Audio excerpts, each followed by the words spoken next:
I want to welcome you all to the Plato Society's second colloquium of the academic year.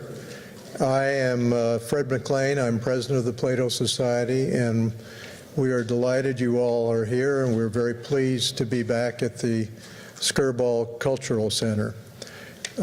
For those of you who are not familiar with the Plato Society, we are over 400 intellectually curious people who meet for seminars, discussion groups, and other activities like this one in or near Westwood Village. And there is more information available at the table just outside in the foyer. And with that, I want to introduce Jay Rakow, who is the chairman of our colloquium program, who will in turn introduce our speaker. Jay? Thank you, Fred, and thank you all for coming today. Next colloquium, by the way, because of Thanksgiving, will be on November 29th. That's Thursday, November 29th. And we will have Dan Schnur, also from USC, and who has spoken to our group before, give a postmortem on the midterm elections. So I'm sure there'll be plenty to talk about and plenty to ask about. That's on November 29th. Today we're very honored to have with us Professor Roberto Suro, also from USC. Professor Suro holds a joint appointment as a professor in the Annenberg School of Communication and Journalism, as well as the USC Price School of Public Policy. He's director of the Thomas Rivera Policy Institute, a research center exploring the challenges and opportunities of demographic diversity in the 21st century global city. He's written a number of books, including Writing Immigration, Scholars and Journalists in Dialogue, Strangers Among Us, Latino Lives in a Changing America, Watching America's Door, the Immigration Backlash and the New Policy Debate, and many, many articles and books and book chapters. He writes regularly for the New York Times, the Sunday Review at the New York Times, and other national publications. Professor Suro has supervised more than 100 publications that offered nonpartisan statistical analysis and public opinion surveys chronicling the rapid growth of the Latino population in the U.S. He was part of the management team that launched he actually was the director of the Pew Hispanic Center, a research organization in Washington, D.C., and was part of the management team that launched the Pew Research Center. He began as a journalist at the City News Bureau, at the Chicago Sun-Times and the Chicago Tribune. He then joined Time magazine, where he worked as a correspondent in Chicago, Washington, Beirut, and Rome. In 1985, he started at the New York Times with postings as bureau chief in Rome and Houston. He also worked at the Washington Post as a staff writer on the national desk and covered a variety of beats, including the Justice Department and the Pentagon, and serving as deputy national editor. So we're very pleased to have him here. As you know, immigration is an issue where if you get 10 people in a room, you'll get 15 opinions. Professor Suro actually knows what he's talking about because he actually has done research in the field and is conversant with actual numbers and data, and he's studied this for a long time, and we're very happy he's going to share his thoughts with us today. And then we'll have a nice question and answer session and see how many opinions surface through that as well. So I'd like to introduce Professor Roberto Suro.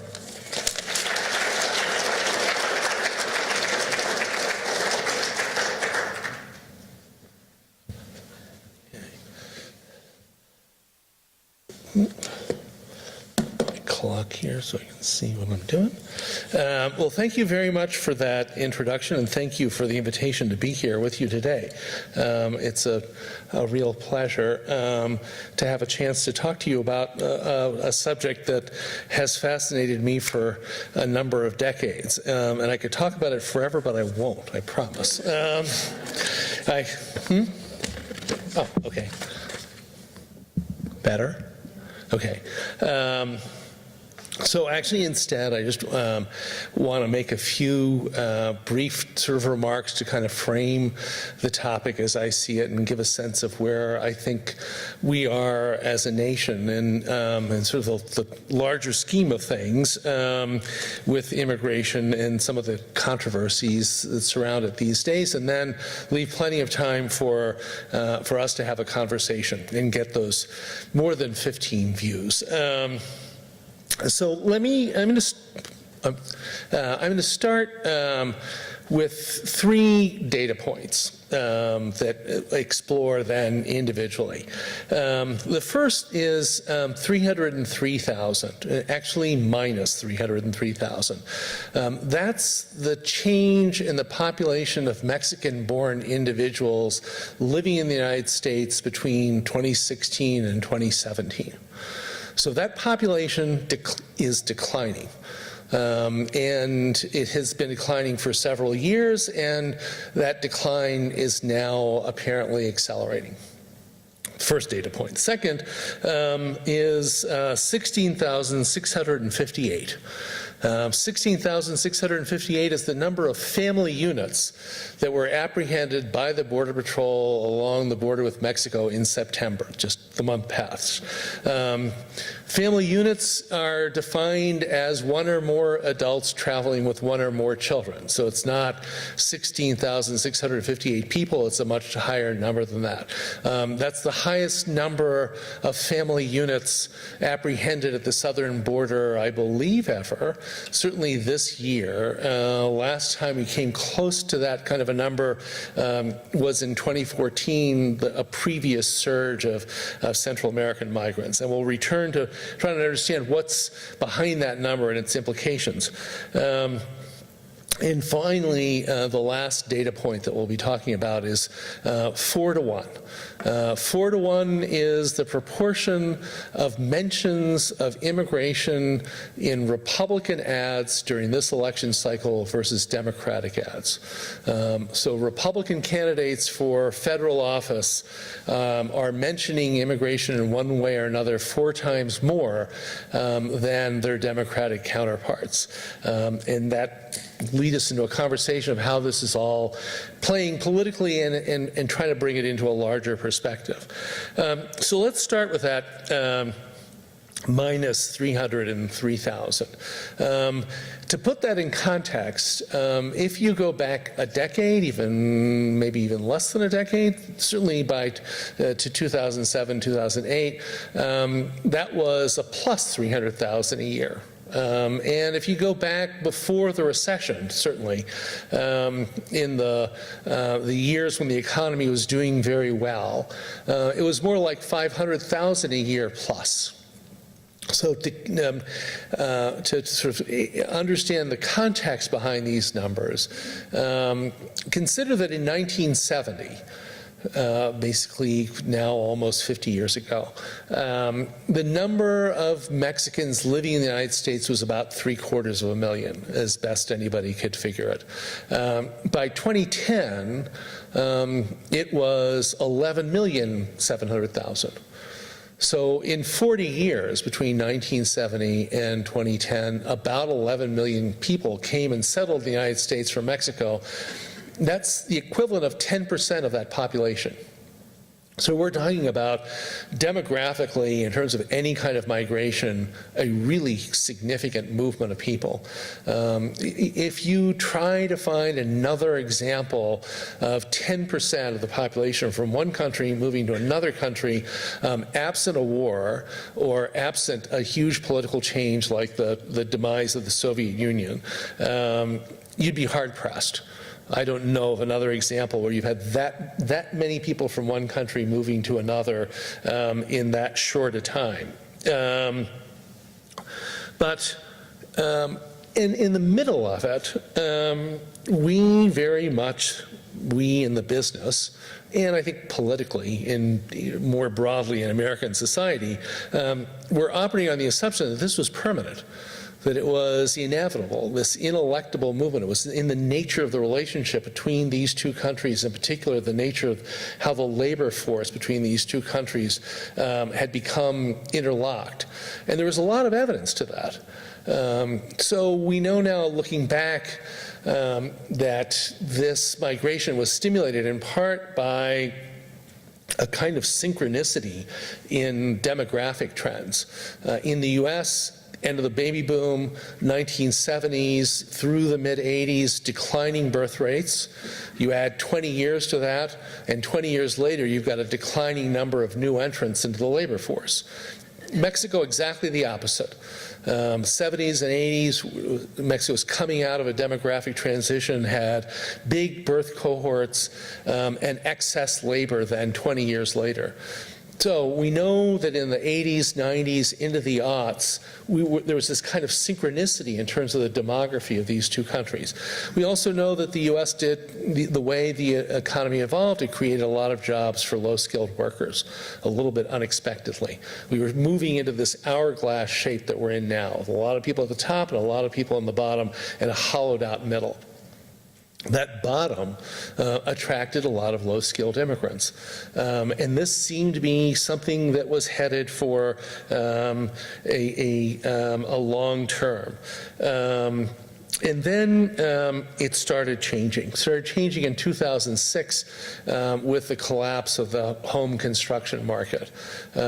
If you had money in stocks in 2006, and you picked up on the decline in the flow of Mexican migrants in the United States, which was just, it was a little statistical anomaly to begin with, and you ditched your stocks then, you would have been much happier coming around 2008, 2009. The way the Mexican migration interlocked with the American labor force, the American economy, was such that you could, starting from the late 1990s, when unemployment went up, the migration went down, and vice versa. It was very sensitive to the U.S. economy, and as a result, not surprisingly, when the economy crashed, and particularly demand decreased in some of these industries that relied very specifically on Mexican workers, the flows started to drop off. And that was the same period when enforcement was being ratcheted up. So if you may remember, when President Obama came into office, he wanted to enact an immigration reform, and one of the political strategies to do that was to step up enforcement in order to convince Republicans to support him. So the idea was, I'm going to show I'm serious about enforcement, stepped up removals and apprehensions of immigrants who are out of status here. And between Obama's first inauguration and his second inauguration, well over 1 million Mexicans were removed. About 10% of the Mexicans in the United States were removed in those 4 years. Obama failed to convince Republicans to support an immigration reform, and in 2014 he reversed policies. But so you had a decline in the demand, enforcement which made it more difficult to get here, and then the Mexican economy rebounded from the recession faster than ours, and the demography had sort of sorted itself out. So the excess number of new entrants to the labor force became much more manageable in Mexico. The bottom line to all this is that, it's been like 10 years now, more than that really, maybe 12 years, since we've seen really big numbers of Mexicans coming to the United States. And the overall number has started to decline. It's been now 6-7 years that the number of people leaving has either been the same as the number of people coming in or more. So this may not seem so extraordinary, but there's some important lessons here. The first is that we had, as I said, believed that this kind of labor migration was a permanent feature of the American economy. That Mexico was there, we were here, and this kind of interjoining of our labor markets was permanent. What we learned instead was that it was an event. It had a beginning, a middle, and an end. When we thought it was permanent and inevitable, it produced a very specific kind of anxiety, quite notable in California in the mid-1990s. Pete Wilson's famous commercial in 1994 was, "They keep coming." And the notion was they were going to keep coming forever. You really have to change the way you envision migration to the United States once you conclude that the one country that was the primary source of growth in the immigrant population for 40 years is no longer. It's stopped, quite unexpectedly. And so the migration patterns in the United States have shifted very dramatically in the last few years. The second lesson there is that it really reminds you of the extent to which contextual factors like the state of the economy, like demographic trends, shape these flows. That it's a mistake to put all the agency in the individuals. So one of the narratives that has built up and is very traditional in the way the Americans think about immigration, it's the immigrant striving for a better future who comes here. And all the agency is put in the hands of that striver, that individual, the one who moves, whether they come legally or not, regardless of the circumstances. It is seen as a kind of individual drama, a lot of protagonism in the individual. And when you try and manage policy, you try and manage the behavior of individuals. It turns out we now know that all these other factors, things like birth rates 20 years earlier, changes in the shape of the economy, changes in demand for labor, changes in enforcement, are the ones that are really deciding this, more so than individual decisions. And that then the flows will change depending on contextual factors. So it should lead to a change in the way you think about the people and how you apply policy, and what your target is. Is your target to change the behavior of people, or are you really thinking in terms of something much larger? Not clear how you do that. But what is clear is that a lot of our thinking about how to manage these processes was wrong-headed, because it was all about the people. And the third lesson is one of unintended consequences. We now know that a lot of things we tried to do during the era of Mexican migration produced results quite different than intended. So increases in enforcement had the effect of criminalizing the flow. The more we made it difficult to cross, the more organized criminal organizations took over the smuggling.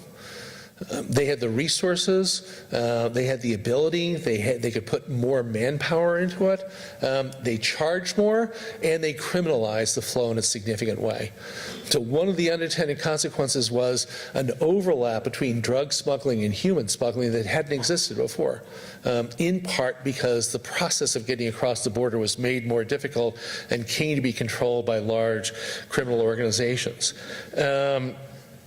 The other lesson in unintended consequences was that as we made crossing more difficult, one of the effects was that people stayed on this side. Where before there was a lot of movement back and forth among Mexicans. Many of them would come seasonally, or they would come for short 2-3 years and then go back. By making it much more difficult, expensive, and dangerous to cross, people said, "I'll just stay here," instead of going back. So there was this caging effect that changed the nature of the migration.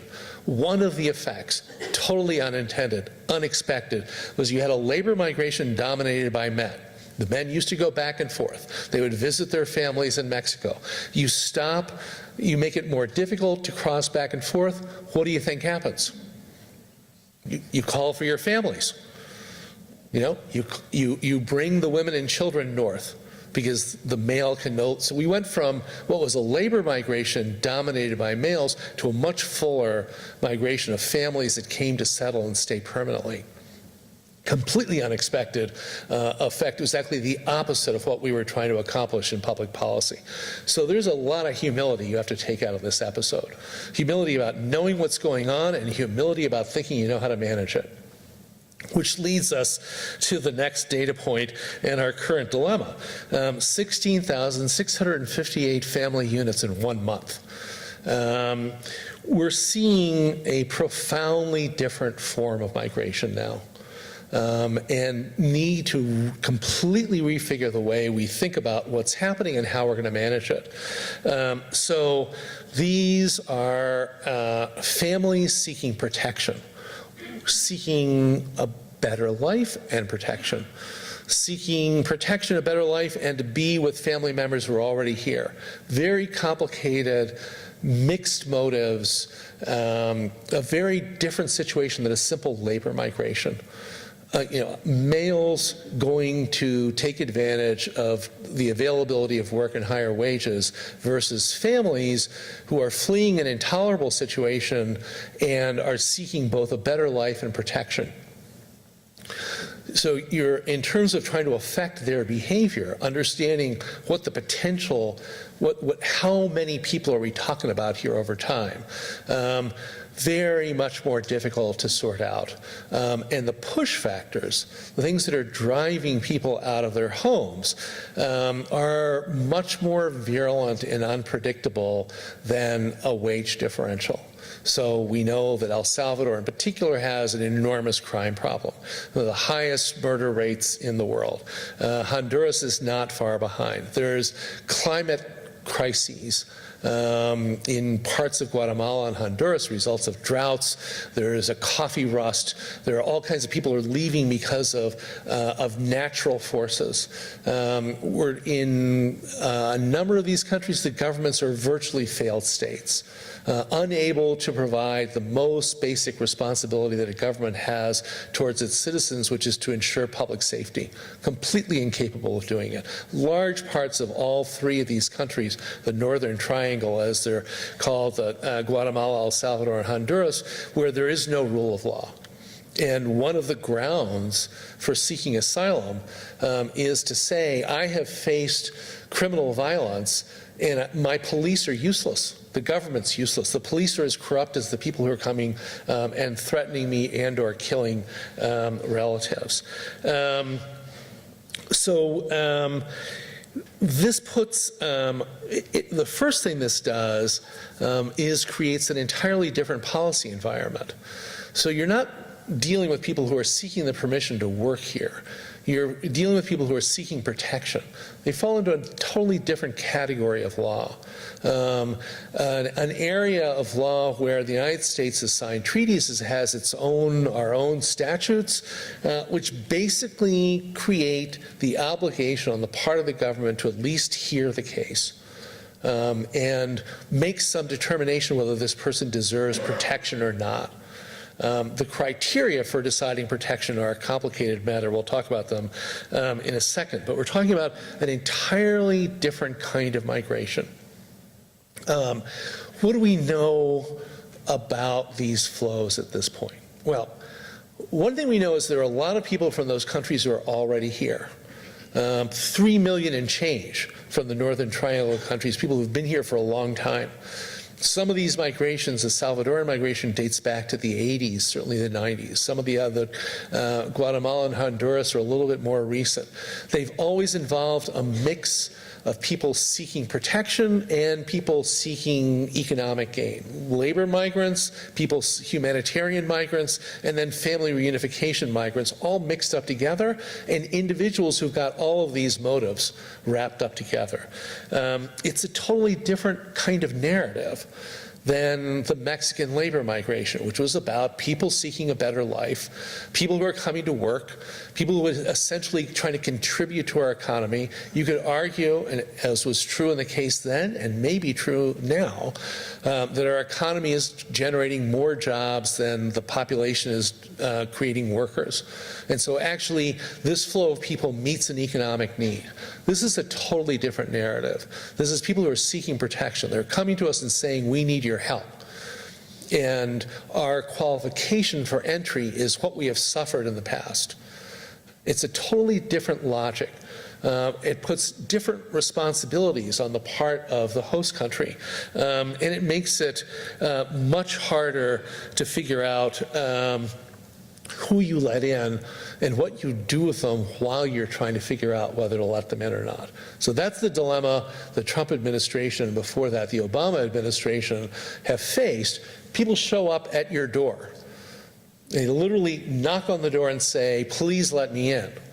And you go, well, all right, well, wait a minute. We got to figure out who you are and whether you have a case that justifies protection or not. What do you do with them in the meantime? Where do you put them? What do you do if they've got kids? What do you do with the kids? No one's figured out how to handle that. And the federal courts repeatedly say things like, you can't put kids in cages. You can't hold a child for months at a time in a facility where there's no schooling, there's no health care, etc. You really shouldn't separate children from their parents. Generally not a good idea. Right? And so you keep bumping up into these problems that are much more complicated than when you're dealing with a labor migration. Dude, you're not supposed to be here, we're sending you home. Pretty simple. Do you have permission to work? You don't? Okay, get on the bus. This is a much more complicated interaction between the migrants and the host government. The other part of it is the flow itself has been criminalized. So remember, we talked about the Mexican migration. We set up enforcement. The flow across the border comes into the hands of criminal organizations. Well, that's true all the way down to the Mexican border with Guatemala now. The entire trip, leaving a village in El Salvador to the point that you get to Pershing Square, you're in the hands of criminal organizations, which further complicates all of this. What kind of incentives and disincentives do you apply to the workings of a criminal organization? Really hard.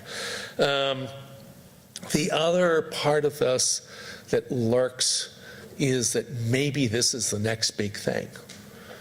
The Europeans certainly know that. It is the next big thing in Europe. Vastly larger numbers. 2015, we've had migration surges that have come to 50, 60,000 people in a shot, 70,000 maybe. The Europeans had a migration surge in 2015 that added over 1 million people to the population of the EU in the course of 3 or 4 months, and they're still feeling the effects of it. Politically, it's not gotten settled. The policy's not gotten settled. We're now 3-4 years out, and it's still a mess in dealing with this kind of an event. And if you look at the numbers of people who are waiting, potential migrants in sub-Saharan Africa and in the Middle East, it's millions more, driven by the same failed states, climatological failures, economic failures, violence. All those conditions apply in Central America and parts of the Caribbean. Our lucky result in all this is the Europeans are dealing with millions and even tens of millions of potential migrants. We're dealing with very small countries with very small populations by comparison, much more easy to manage. You consider that the combined annual GDP of El Salvador and Honduras is about what we spend on immigration enforcement and detention in a year. I mean, the federal government, we could effectively substitute the entire GDP of these countries without really putting a huge dent in our government spending. I mean, there are lots of ways we could address the push factors, and even in terms of admitting people. So you have to admit You know, we've got a surge now, 50, 60,000 people. Our overall immigrant admissions are up near 1 million a year with all forms of legal immigration. So we're not talking about big numbers. We're in a very different situation than Europe, but it's still problematical and still causes substantial political consequences. The economic, demographic consequences of this Central American migration are fairly small. The numbers are tiny compared to what they were when we were dealing with a Mexican migration that was doing a net add of 500,000 people a year. Here we're talking about adding 60, 70, 80,000 a year. Not a lot. But it provokes a very substantial reaction. One reason for that is because humanitarian migrations, the idea of offering protection to people who face a mortal danger, is part of our sort of moral fiber. It's considered part of our generosity of the nation. It's part of what we do because we're good people. It's an act of goodwill. It's an act of generosity. It's an act of openness. And the perception that that is being abused or taken advantage of causes quite a counter-reaction, understandably. It's different than somebody who's coming to work and whose chief sin is they'll work really hard for less money than somebody who's native born. Those are the kind of sins you can forgive, particularly if you're profiting off their labor. The notion of defrauding humanitarian migrations creates a really significant political reaction. And our means of deciding who gets in are very old and rickety. The basic criteria for managing humanitarian migrations in this country and in all the Western democracies is a set of ideas that were created during the Cold War, the 1951 Geneva Convention on the Treatment of Refugees. It was all about people leaving the Soviet Union. If you're facing persecution by the communists, then you're a good person automatically. We don't really need to ask anything else about you. It was a much simpler, bipolar, simple world. If you're voting with your feet, that was the idea, you're in. And it doesn't need a whole lot of processing. Well, we know now that the reasons why people leave and demand protection are much more complicated. So non-state actors are one of the reasons why people are pushed out. Our system is all set up to deal with people who are fleeing a government that is persecuting them. If you're fleeing a criminal gang or a failed state, it doesn't fit the system. And the likelihood that we'll have a serious, sane discussion about how to revise these fundamental mechanisms in the middle of a crisis is less than zero. I mean, we don't, our system of government does not do well in making big moral choices when in the middle of a crisis. I mean, we're not very good at making big moral choices in general, but in the middle of a crisis, worse. And the other issue here, as I said, is we don't know where this is going. How big a problem is it going to be? How much and how large is the political fallout from it? One thing we do know is that it has this flow of the Northern Triangle families seeking asylum in the United States has created an outsized reaction. All the way back to 2014, and subsequently there have been surges basically every year, and this year it looks like it's not just a surge, but it's continuing. It provokes a very strong negative reaction. So anxiety over immigration has been increasing even as what was the big original source, the Mexican flow, has been decreasing. Part of that is the peculiarity of this kind of migration. Part of it's also the larger politics of migration, which is what I want to turn to now. So if you look at public opinion polls that ask, should people who are unauthorized in the United States be granted a path to citizenship as long as they meet criminal background checks, learn English, keep their nose clean, etc., you get easily 60% of the public saying, yeah, sure, let them stay. The number of people who say they must be removed tends to be a third or less in public opinion polls. That finding is very consistent, and if anything, over the last few years, the share of people who say they want generous policies has increased. The difference is that for people who say they favor generous policies, immigration is their fourth, fifth, sixth, seventh issue. They put very little priority on it, Democrats.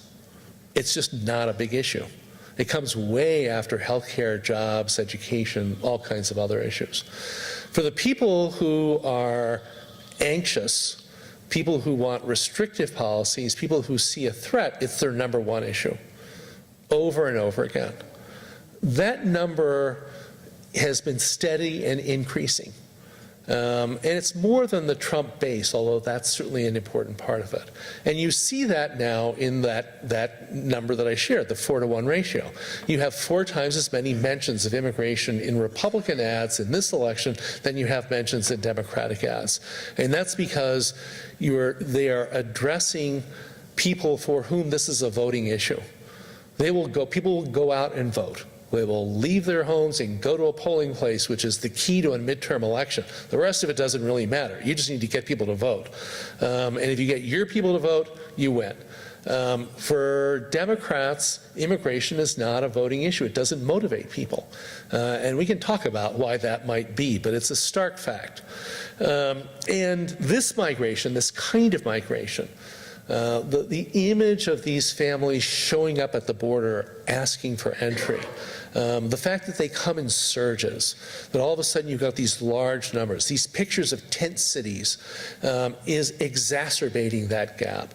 What it is, it's driving the numbers of people for whom this is an important issue, and they are almost entirely on the side of restriction.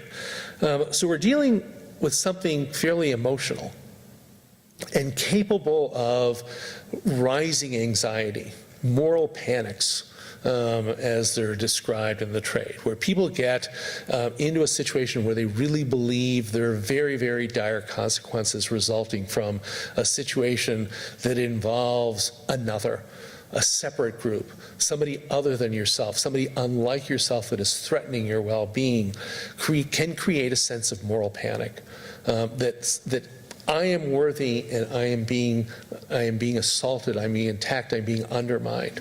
And we know that in politics that's a very powerful kind of reaction. And it appears to have set in the last few years on these issues. And we can talk about whether those feelings are justified or not, whether there really is reason to be profoundly concerned about this or not. But let's start with the emotion and the sentiments that are there. One thing that we know, I just managed to drip, you can't see it. One thing we know about anti-immigrant sentiments, nativism is the term that is sometimes used to describe them, is that typically you've got a basic form of anxiety that then latches on to a population that is seen as a threat.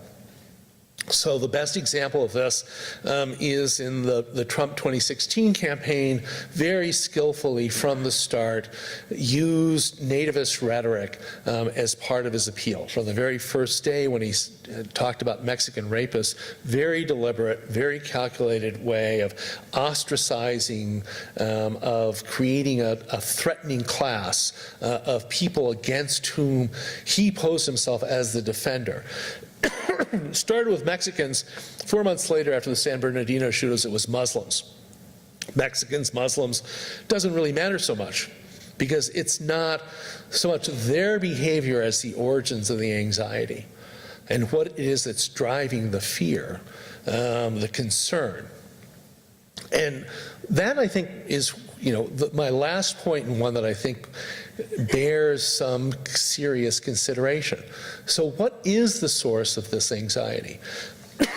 16,000 women and children, I'm sorry, in this country, it's not going to overthrow the republic. It's just not big enough, and they don't have the means to threaten the stability of this country, yet they provoke this anxiety. Where does that come from? What is it people are anxious about? History, to the extent that it may or may not help, suggests that these moments arise when a country is uncertain or divided about its identity, about who it is, what it means to be American, and whether or not that sense of national identity is positive or negative. Do you see an ascendant America? Do you see a confident America? Or do you see an America that's threatened, that's undermined, that is on a downward slope? The latter, the downward slope, is much more receptive to anti-immigrant nativist sentiments. At least that's been the case in history, and it certainly seems to be the case now. Again, you look at the rhetorical structure of Trump's 2016 campaign. It was a lot of raising alarm about immigrants as criminals, as threats to safety, as threats to job, and then a portrait of America in decline. So if you're saying make America great again, you're saying America's not great now. American carnage, that notion that the empty factories, the closing argument of the Trump campaign was all about a country in decline that had been abused, that had been taken advantage of, and that needed resuscitation. Again, leave the facts aside. That's the political. Vastly larger numbers. 2015, we've had migration surges that have come to 50, 60,000 people in a shot, 70,000 maybe. The Europeans had a migration surge in 2015 that added over 1 million people to the population of the EU in the course of 3 or 4 months, and they're still feeling the effects of it. Politically, it's not gotten settled. The policy's not gotten settled. We're now 3-4 years out, and it's still a mess in dealing with this kind of an event. And if you look at the numbers of people who are waiting, potential migrants in sub-Saharan Africa and in the Middle East, it's millions more, driven by the same failed states, climatological failures, economic failures, violence. All those conditions apply in Central America and parts of the Caribbean. Our lucky result in all this is the Europeans are dealing with millions and even tens of millions of potential migrants. We're dealing with very small countries with very small populations by comparison, much more easy to manage. You consider that the combined annual GDP of El Salvador and Honduras is about what we spend on immigration enforcement and detention in a year. I mean, the federal government, we could effectively substitute the entire GDP of these countries without really putting a huge dent in our government spending. I mean, there are lots of ways we could address the push factors, and even in terms of admitting people. So you have to admit, we've got a surge now, 50, 60,000 people. Our overall immigrant admissions are up near 1 million a year with all forms of legal immigration. So we're not talking about big numbers. We're in a very different situation than Europe, but it's still problematical and still causes substantial political consequences. The economic demographic consequences of this Central American migration are fairly small. The numbers are tiny compared to what they were when we were dealing with a Mexican migration that was doing a net add of 500,000 people a year. Here we're talking about adding 60, 70, 80,000 a year. Not a lot. But it provokes a very substantial reaction.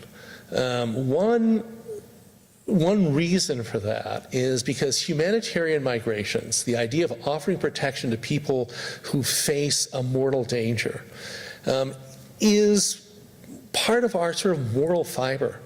It's considered part of our generosity of the nation. It's part of what we do because we're good people. It's an act of goodwill. It's an act of generosity. It's an act of openness. And the perception that that is being abused or taken advantage of causes quite a counter-reaction, understandably. It's different than somebody who's coming to work and whose chief sin is they'll work really hard for less money than somebody who's native born. Those are the kind of sins you can forgive, particularly if you're profiting off their labor. The notion of defrauding humanitarian migrations creates a really significant political reaction. And our means of deciding who gets in are very old and rickety. The basic criteria for managing humanitarian migrations in this country and in all the Western democracies is a set of ideas that were created during the Cold War, the 1951 Geneva Convention on the Treatment of Refugees. It was all about people leaving the Soviet Union. If you're facing persecution by the communists, then you're a good person automatically. We don't really need to ask anything else about you. It was a much simpler, bipolar, simple world. If you're voting with your feet, that was the idea, you're in. And it doesn't need a whole lot of processing. Well, we know now that the reasons why people leave and demand protection are much more complicated. So non-state actors are one of the reasons why people are pushed out. Our system is all set up to deal with people who are fleeing a government that is persecuting them. If you're fleeing a criminal gang or a failed state, it doesn't fit the system. And the likelihood that we'll have a serious, sane discussion about how to revise these fundamental mechanisms in the middle of a crisis is less than zero. I mean, we don't, our system of government does not do well in making big moral choices when in the middle of a crisis. I mean, we're not very good at making big moral choices in general, but in the middle of a crisis, worse. And the other issue here, as I said, is we don't know where this is going. How big a problem is it going to be? How much and how large is the political fallout from it? One thing we do know is that it has this flow of the Northern Triangle families seeking asylum in the United States has created an outsized reaction. All the way back to 2014, and subsequently there have been surges basically every year, and this year it looks like it's not just a surge, but it's continuing. It provokes a very strong negative reaction. So anxiety over immigration has been increasing even as what was the big original source, the Mexican flow, has been decreasing. Part of that is the peculiarity of this kind of migration. Part of it's also the larger politics of migration, which is what I want to turn to now. So if you look at public opinion polls that ask, should people who are unauthorized in the United States be granted a path to citizenship as long as they meet criminal background checks, learn English, keep their nose clean, etc., you get easily 60% of the public saying, yeah, sure, let them stay. The number of people who say they must be removed tends to be a third or less in public opinion polls. That finding is very consistent, and if anything, over the last few years, the share of people who say they want generous policies has increased. The difference is that for people who say they favor generous policies, immigration is their fourth, fifth, sixth, seventh issue. They put very little priority on it, Democrats. It's just not a big issue. It comes way after healthcare, jobs, education, all kinds of other issues. For the people who are anxious, people who want restrictive policies, people who see a threat, it's their number one issue, over and over again. That number has been steady and increasing. And it's more than the Trump base, although that's certainly an important part of it. And you see that now in that number that I shared, the 4-to-1 ratio. You have 4 times as many mentions of immigration in Republican ads in this election than you have mentions in Democratic ads. And that's because they are addressing people for whom this is a voting issue. People will go out and vote. They will leave their homes and go to a polling place, which is the key to a midterm election. The rest of it doesn't really matter. You just need to get people to vote. And if you get your people to vote, you win. For Democrats, immigration is not a voting issue. It doesn't motivate people. And we can talk about why that might be, but it's a stark fact. And this migration, this kind of migration, the image of these families showing up at the border asking for entry, the fact that they come in surges, that all of a sudden you've got these large numbers, these pictures of tent cities, is exacerbating that gap. What it is, it's driving the numbers of people for whom this is an important issue, and they are almost entirely on the side of restriction. So we're dealing with something fairly emotional and capable of rising anxiety, moral panics, as they're described in the trade, where people get into a situation where they really believe there are very, very dire consequences resulting from a situation that involves another, a separate group, somebody other than yourself, somebody unlike yourself that is threatening your well-being, can create a sense of moral panic that I am worthy and I am being assaulted, I'm being attacked, I'm being undermined. And we know that in politics that's a very powerful kind of reaction. And it appears to have set in the last few years on these issues. And we can talk about whether those feelings are justified or not, whether there really is reason to be profoundly concerned about this or not. But let's start with the emotion and the sentiments that are there. One thing that we know, I just managed to drip, you can't see it. One thing we know about anti-immigrant sentiments, nativism is the term that is sometimes used to describe them, is that typically you've got a basic form of anxiety that then latches on to a population that is seen as a threat. So the best example of this is in the Trump 2016 campaign, very skillfully from the start, used nativist rhetoric as part of his appeal. From the very first day when he talked about Mexican rapists, very deliberate, very calculated way of ostracizing, of creating a threatening class of people against whom he posed himself as the defender. Started with Mexicans.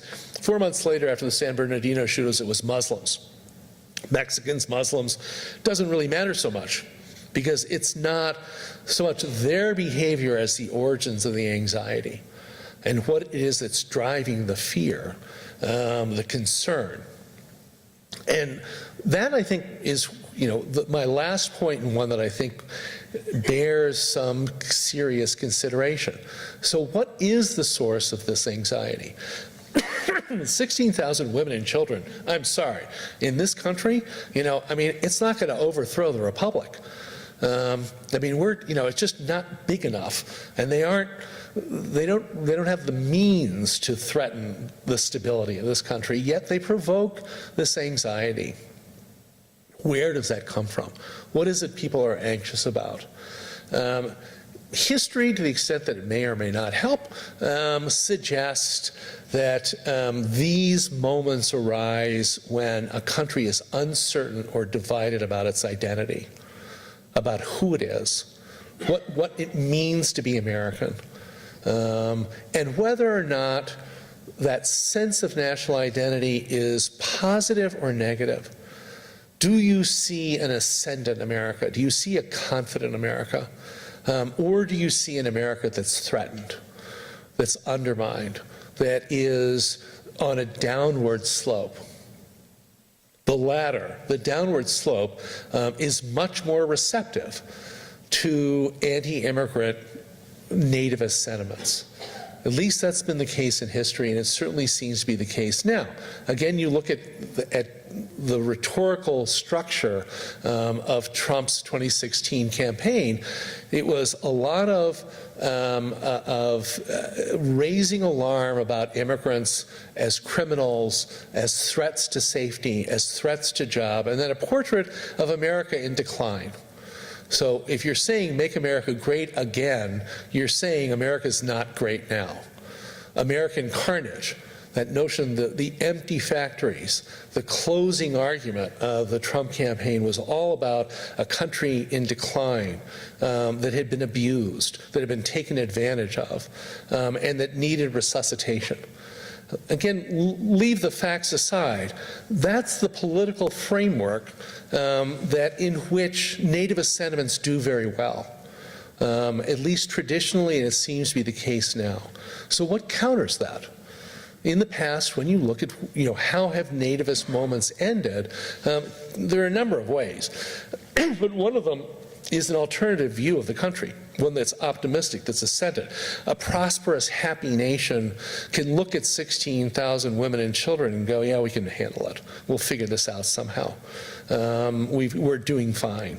And they're not a threat to our fundamental well-being. Or you say this is part of who we are. There are any number of ways that a positive ascendant kind of nationalism deals with immigration constructively. Even if you say you're going to limit it, you say we're limiting it because we're making decisions about how many people we want and of what types. We're not doing it out of fear. We're not doing it because we think that they're criminals. We're not doing it because we think they're unworthy. We think we're doing it because we're exercising our agency as a nation to decide who we admit and who we don't. So my concern is, as you look at this tableau and you see the heat underneath issues of immigration policy, and you see the likelihood of potentially growing significant movement of people out of Central America with very specific characteristics, there is a downside scenario to this. Then there's a downside where the country becomes more divided, more polarized than it is, where our sense of nationhood becomes more challenged. And that's my worry, that we're as much, we could look at the situation one way and say, look, Mexican migration came and went. We managed, we survived. It actually maybe helped us economically. And here we are with a booming economy and they're not coming. They're actually still leaving. More people are retiring, cashing in their earnings for the United States and going back to Mexico. You could paint a success story there. But we're not seeing that. We're anxious about this. We're nervous about it. We're worried about it. And so what does that say about the way we think of ourselves? What are the alternatives? How do we get to a more positive view of ourselves as a nation?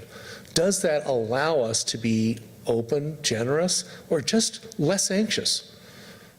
That's the challenge I leave you with, is how do we think of ourselves and people who want to come here in a way that's positive, that not only leads to policies that are manageable, but actually leaves us feeling like we are a coherent, functioning nation, that we have an idea of who we are and who we want to be.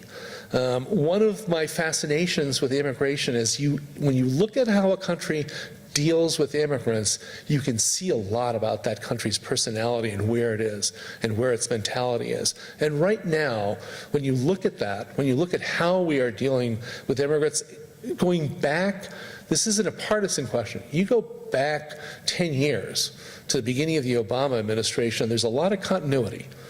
Obama tried to put Central American women and children in detention camps, thought about separating women and the children from their families and decided they couldn't, got in trouble with federal courts just as much as Trump. So this isn't a partisan question, it's a much bigger question of who we are, who we want to be. and how we express that to ourselves and to people who want to come here. So that should give us enough to talk about for a while. And you can all figure this out, right? I'm sure you've got answers to all these questions. So I'm anxious to hear your thoughts and your questions, and how I'm supposed to tell you that there are microphones going around the room.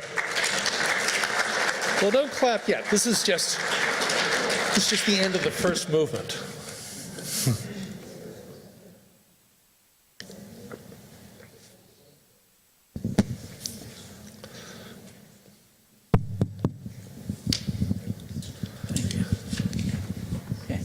So it's been the end of temporary protected status for, I think, 3 countries.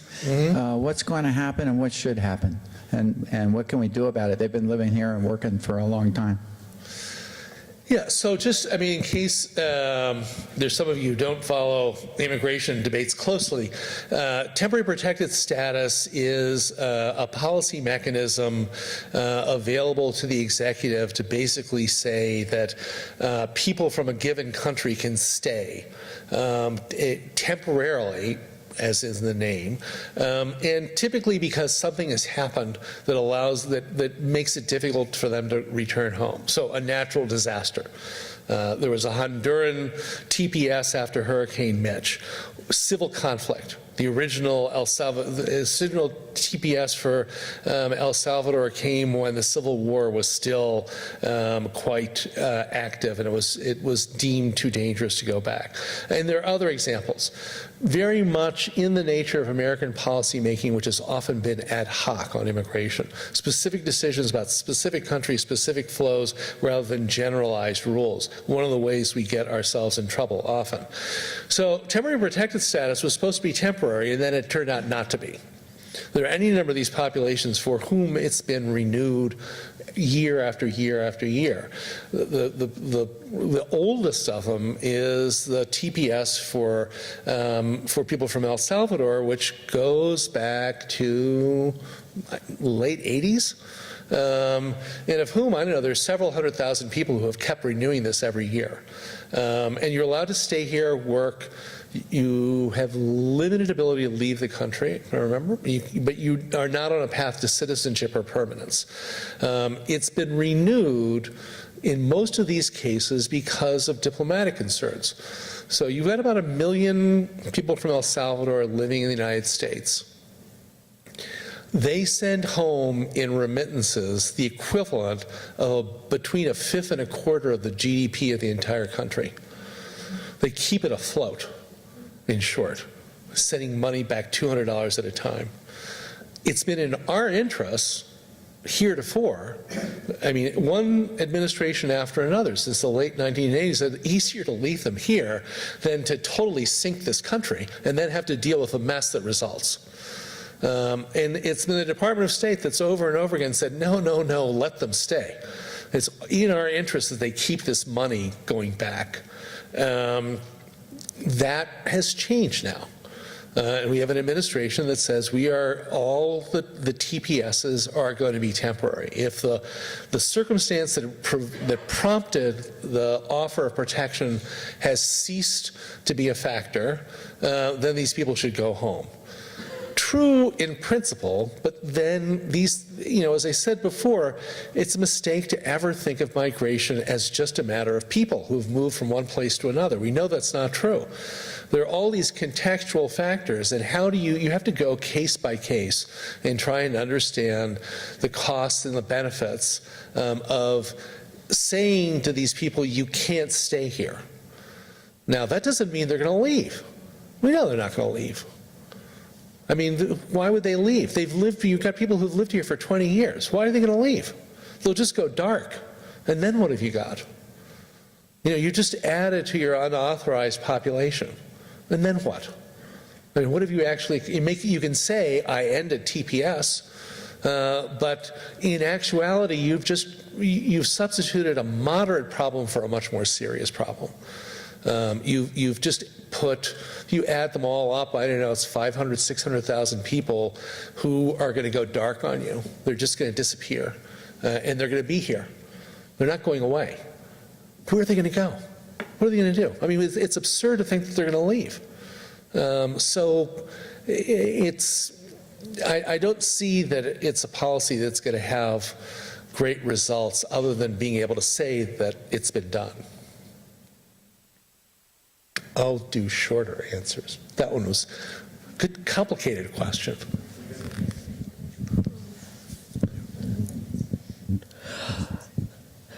You've asked so many wonderful questions that I'm really wondering about so many things here. But I'm hoping you can clarify a little bit what might be partial solutions, what you could emphasize more, particularly when these family units come, they're seeking protection, not so much just a job, and yet you seem to see these all these other factors in the anxiety among the Americans. So what would you emphasize more in terms of our policies of dealing with this? So in this case in particular, there is an argument for addressing the root causes because they're such small countries. Now, getting a functioning judiciary, functioning law enforcement establishment in any of these countries is a generational project. It'll take 20 years. Stabilizing their economies, not such a big deal. Putting them on a course of sort of some kind of long-term economic stability, where you would see a country that's going to pay its own way, in effect, over time, it's doable. Because, like I said, these are little places with little economies. I mean, compared to the Europeans look at sub-Saharan Africa and root causes, forget it. There's no way. Very different circumstances. Masses of young people with nowhere to go in big, big countries. So you can think about root causes, and you could say we're going to give it 10, 15 years. And we're going to make investments so that people, the ultimate goal of migration policy of this kind should be that people are happy to stay home. Most people want to stay home. I mean, what they're looking for is to stay home, if there's a way to stay there. Once you start people in motion, it gains momentum. So if my wife has moved, if my uncle has moved, if my parents have moved, whatever, you're more likely to move yourself. But if you can keep people happily at home, it's much easier to manage a migration. So what do you do in the meantime? Well, the tradition of American policies on humanitarian migration has been to ignore the international agreements, even ignore our statutory authority, and do one-offs. So Soviet Jews, Vietnamese, Cubans, over and over again, we've done one-offs, starting with the Hungarians in 1956. The rest of the world says, no, the Geneva Convention, we go, never mind. We'll decide who we let in on a one-shot basis when there's a political animus to do it.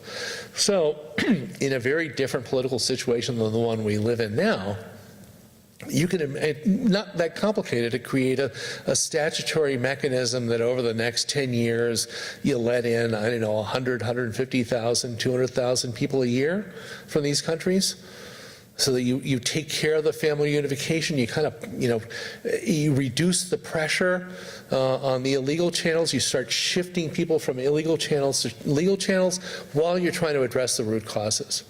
But this takes 20-year policy making, which is something we used to try to do as a country, and we haven't been any good at it for 10, 15 years. And in migration, it's really hard to get that kind of consensus to say, all right, here's a 15, 20-year plan to deal with Central American migration, and we can see a point where this will all sort of sort itself out. But it's doable. The alternatives are not great. The alternatives are, what are you going to do when these people keep showing up at the border?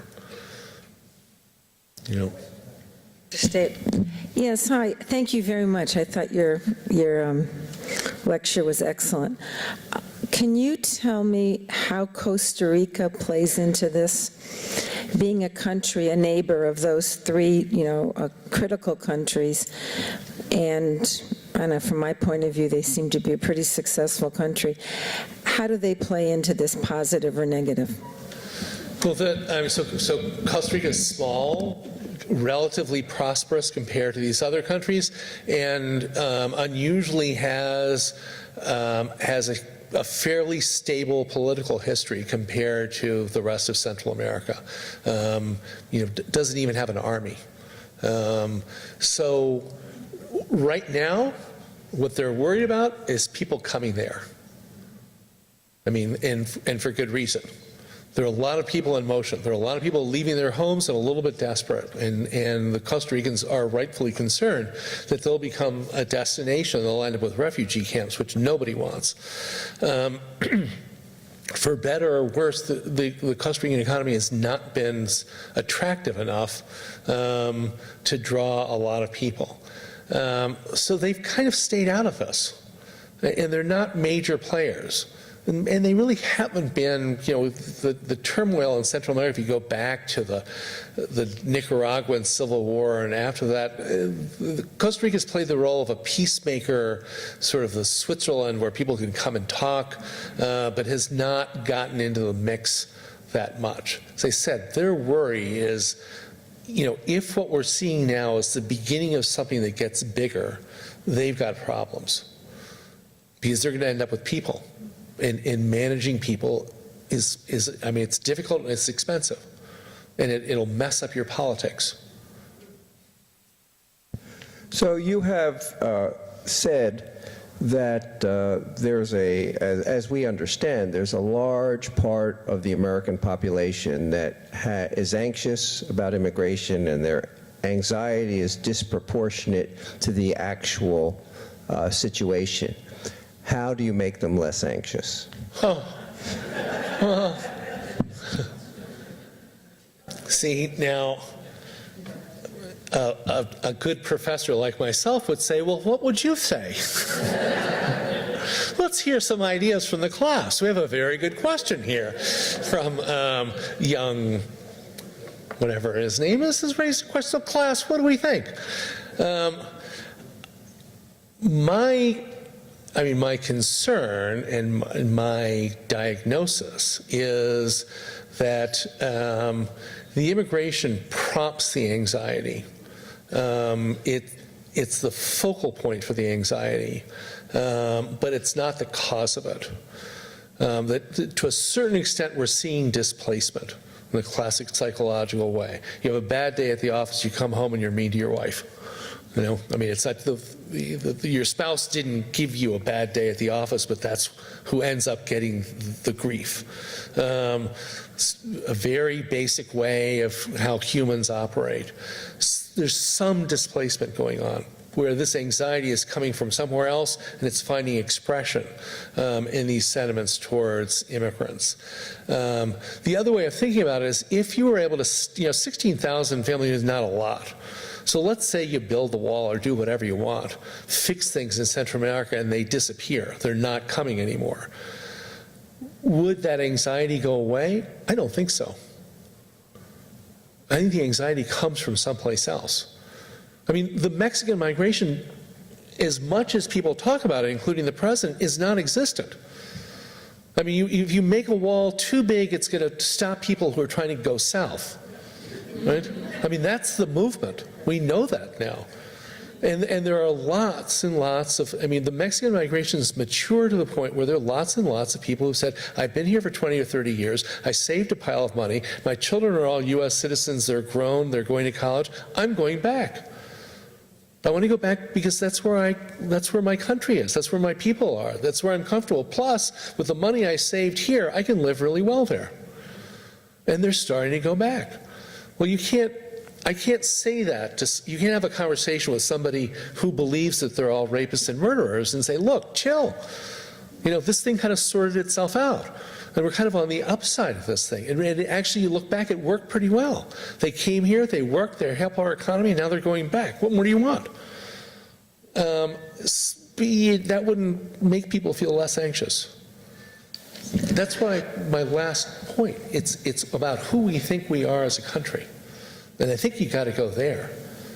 You got to go to something much more profound before you fix the anxiety. We have a question back here. You started your discussion by pointing out that there's a 4-to-1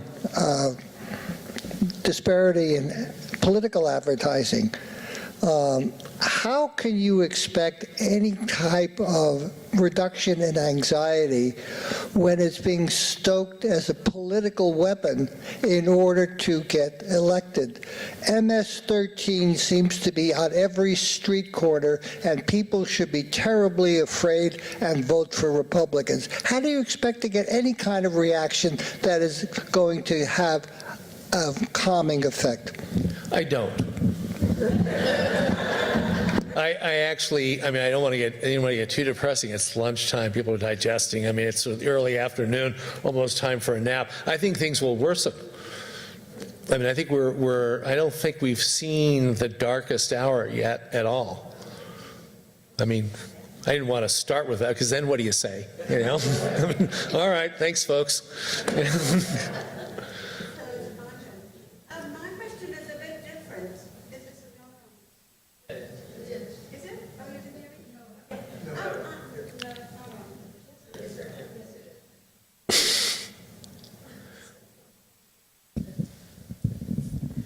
Thanks. Is that better? Yes. Yes. Okay, so I speak for a number of people who are my friends as well, and because I have a son still living in South Africa, and there's no family reunification, even though I have my whole family here and he's left alone there. What is the incidence of asylum-seeking people from South Africa today? Because they are endangered. The farmers are endangered. They're being killed. My son lives in terror. He told me he feels really bad. I have no way of bringing him. I don't know what we are going to do. So we discuss it amongst ourselves, but there's no solution. In some countries like Australia, if 3/4 of your family already live there, then you can bring someone in. This is really terrifying for me to see what's going to happen to him eventually. Please address it. Thank you. I mean, I don't know the situation. I mean, I've read a bit about the situation in South Africa. I don't know well enough to discuss those circumstances in particular. But when in terms of U.S. immigration policy now, excuse me, another part of the system that's broken, it's all broken. Everybody on every side of the issue starts by saying the system is broken. One of the things that actually generates anxiety. So skipping back to the other part of the conversation, the failure of government, the notion that government has failed in its obligation to manage immigration and to protect sovereignty. By effectively managing this. The fact that it's dysfunctional adds to the anxiety. It's another one of those sources. It's another source of displacement. Anxiety about the government becomes anxiety over the immigrants who are not controlled. One of the things that's broken is the family reunification system. It's this very complicated system of preferences and ceilings by country. So if you are you a U.S. citizen? Yeah, all of us are. Yeah. So, yeah, and your son is over 21. Oh, my son is way over that. Yeah. Tough. I mean, it's the way our system is set up, the adult children get no real preference. There are long waiting lists to offer a visa to the adult child, even of a U.S. citizen. Right. So 50, yeah, I mean, what other people have done is they just come, but then you can't work legally. So the system's totally broken, and there's no way of fixing it. There's an enormous backlog. And the backlog, I mean, it's 15 years for an adult child of a U.S. citizen from South Africa. It's 20 years if you're a sibling from the Philippines. If you're similarly, even a minor child of a U.S. citizen from Mexico faces long waits. The system has basically collapsed. And every one of the immigration reforms that's been debated in Congress now in the aughts, and then again the last time in 2013, one of the core objectives was to reform the family reunification system and try to clear the backlogs, start with a whole new set of rules, kind of clean it up and make it work again. And in all of those proposals, if I'm not mistaken, adult children of U.S. citizens still faced a very uphill. The notion is they're adults. They live where they live. You know, it's hard. Easier, if you're here, it's easier to petition for an elderly parent than it is for an elderly parent to petition for an adult child. And there's no sign that that's going to get fixed anytime soon. But they are endangered as well. Well, so you could try an asylum claim. You could try showing up at LAX and saying, I'm here seeking asylum. I wouldn't bet on it. Yeah. But this administration, you know, this administration has made noises about white farmers in South Africa. And it's unpredictable enough. I think you get the right message to the right person at the White House, you'd get a tweet saying, you know, we're going to open up asylum claims to white farmers from South Africa. Yes. You stated that we have 1 million immigrants per year, I assume almost entirely legal. I understand one source of illegal immigrants are people who come on tourist visas from Europe and Asia and stay. Can you provide some estimates about that number? Yeah, I mean, now it's always been somewhere over about a third of the unauthorized entries are what are called overstays. So people who've come on a variety of different kinds of visas, student visas, temporary work visas, tourist visas, etc., and then just stay. It's probably now, it's probably approaching 50%, maybe more, of people who are in the country unauthorized on a permanent basis arrived here legally. And by some estimates, it's well over half. It's just gotten harder to cross the border. The easy way to get in the country is to get a visa, fly here, and then just ditch, you know. I mean, you just stay. And we don't have a system of knowing who's overstayed.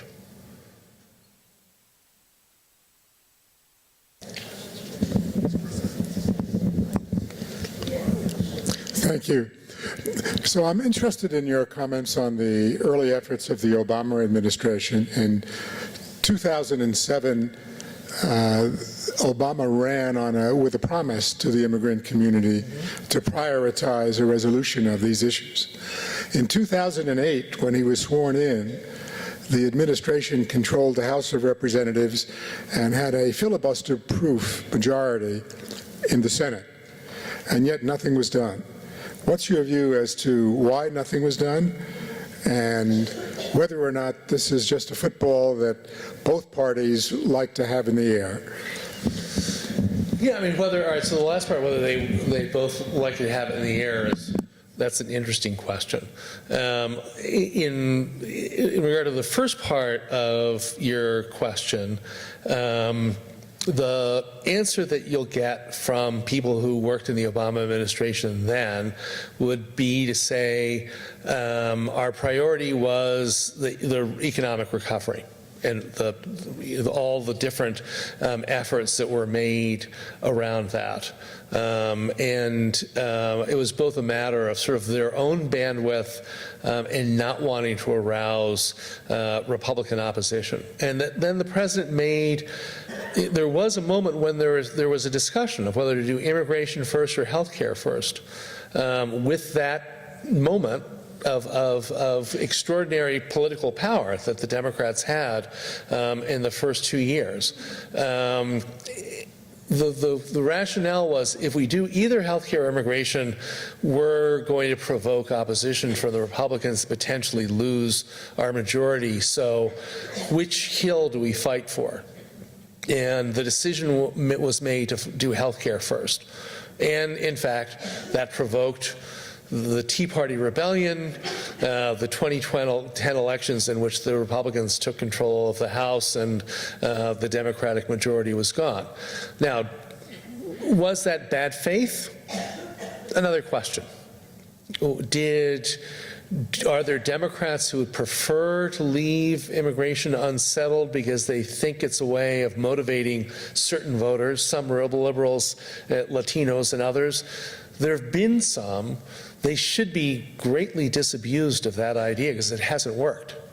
It's not turned out to be a motivating issue, even for Latinos. So, the best, I mean, the explanation that's given, and you can decide whether you want to believe it or not, is a matter of opportunity. That the decision was made to prioritize other issues, and then the moment had passed. What is the situation here? Oh. Yeah. Is the issue of the Dreamers ever going to be resolved, or is this going to continue to be a political football basically forever?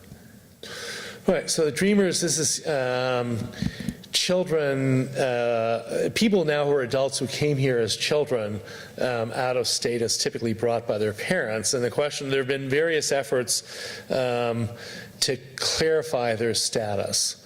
So it requires a little bit of historical antecedents. The idea of offering some kind of relief to the Dreamers has been around since 2000, 2001. It was never meant to pass, right? I mean, it was never, and in 2010, the lame duck session after the 2010 elections, the Democrats rammed through a whole bunch of things and they didn't do the Dreamers. The notion was a couple of things. One, you create the poster child for immigration reform. You pick the most worthy, most innocent people deserving some kind of relief, and you elevate them. You make them the face of immigration reform. Innocence, they didn't choose to be here, they're going to college, they're they're joining the armed forces, etc. So you even engineer the law to benefit people who are either in the armed forces or in college. You leave aside half of the cohort, at least, maybe more, who didn't finish high school, right? And you're just tossing them out on the side. That's still the case of these. But the idea was poster child, and the other notion is if you can get people used to the idea of a legalization for some, you kind of break the ice. And then once having done these very worthy people, you can broaden it. So it was all a political strategy. And it was when President Obama did the temporary fix, DACA as it's known, deferred basically an executive action that said we won't remove these people by choice, exercising prosecutorial discretion. He did it in the summer of 2012 as a way of diffusing protests. You had young Latino activists threatening to have noisy protests at every Obama rally. There were already a sit-in in the Denver office where two activists chained themselves to a desk and said they were going on a hunger strike. The administration moved like that, fine, never mind, we'll fix this. 2 weeks took them to put together this temporary fix with the idea we'll win re-election and a year later we'll do a big reform and this thing will be irrelevant. It'll have just been this one thing to get us through the election. It's still there now and it's still being fought over. It was never meant to be. It was never meant to last even a year, and it's still there, and it's not good policy. Starting with the fact that now you're leaving aside 2/3 of the cohort. There's no reason to assume it'll get fixed. It's too good a political football for everybody, and everybody's dug in. I have a question. Last question. Okay, I'll ask the last question. Aren't we about there? Everybody wants to beat the traffic. To what extent, when we talked about the anxiety of people for whom the immigration issue is number one vote, to what extent do the positions, to what extent is the reaction not to the immigrants or the actual immigration problem, but to the people who style themselves as pro-immigrant and, for example, say, let's abolish ICE or have open borders and the like. So to what extent does that play into the problem we have now? Well, it plays into a lot. Part of the reason why nativist populism is so effective, and is now so effective that basically every Western European country now has a significant political presence, sometimes in governments now, of nativist populism, is you demonize the opposition. So you present a threat to national sovereignty, to national wholeness, a threat to national values coming from the immigrants, and then you say the people who are protecting them are doubly worse. They're undermining our nation. They're unpatriotic. They're endorsing these policies that actually lead to the erosion of our well-being and our sense of political wholeness. So it's not only do you provoke anxiety, but it's a way of demonizing your opponents. And you can see that it's very effective here. It's been very effective in Germany. It's been very effective in France and Italy, in Austria, in the Czech Republic. I mean, there are lots of places where it's a double deal. You raise the anxiety and then you point it at your opponents as part of this political play. And it's not new. I mean, this has been done lots before. Thank you, Professor Suro. That was wonderful. Yeah.